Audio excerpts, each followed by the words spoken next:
Thank you, child of God, for clicking on this link. My name is Paul Williams of kingdom-time-ministries.org. I need 5 minutes of your time in exchange for 5 minutes of kingdom wisdom that I believe will help you navigate through this life more effectively.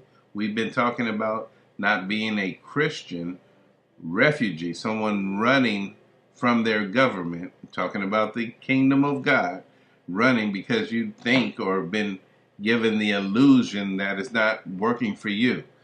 You're basing it on a number of reasons, but we don't have time to go through all that. Let's say this, though: if you will stop running and stand right where you are right now, stand in the liberty that the King has made you free. You understand that you have been given. If, as a matter of fact, let me ask you this. If you have been asked before this question, what would you ask from God right now that you think you need so bad or so good? What do you want from God? It's the biggest thing you can think to ask Him, and see what you come up with. It will probably be something to do with what Jesus said He was anointed to do.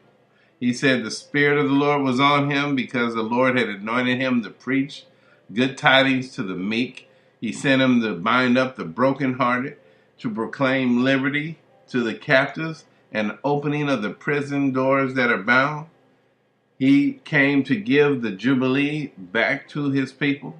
And so whatever you're going to ask has something to do with one of His anointings, one of His equippings as king.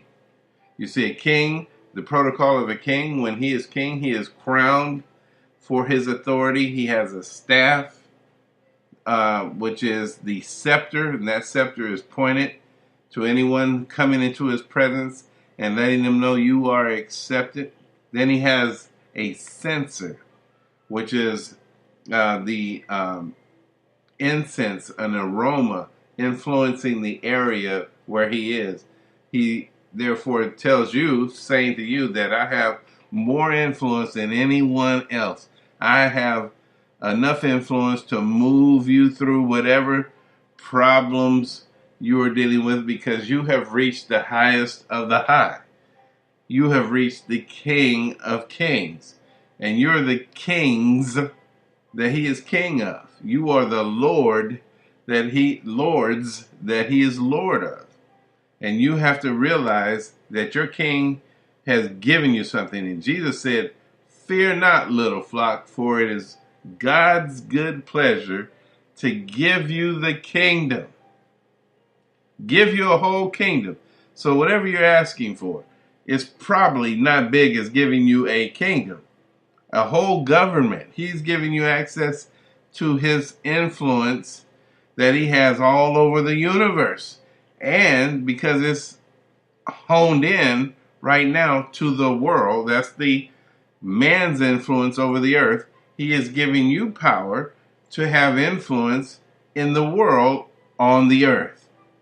You need to grab that. You need to stand and go, yes, that's me. That's me. I believe that. And matter of fact, when the disciples wanted to know if Jesus was the king, they went about asking, I think it was John. He said, "Is this the guy that should come? Is this the king that we've been talking about?" And in Luke 7:22, then Jesus answered and said unto them, they were wondering if Jesus was the one. He said, "Go your way and tell John what things you have heard, how the blind see, the lame walk, the lepers are cleansed, the deaf hear, the dead are raised, and the poor have the gospel preached to them." What did they preach? What did Jesus preach to the poor? That you have access to a kingdom now. And I guarantee you the commonwealth of a king will be administered to you. You just simply have to know how to access the kingdom. So look at what Jesus said. Blind are seeing, lame people are walking, lepers are cleansed, deaf people hearing, dead people are raised, the poor have the gospel preached. Wow! That's what you need to know that you are assigned to do. My name is Paul Williams. I'm out of time, and thank you for yours. Paul Williams at kingdom-time-ministries.org.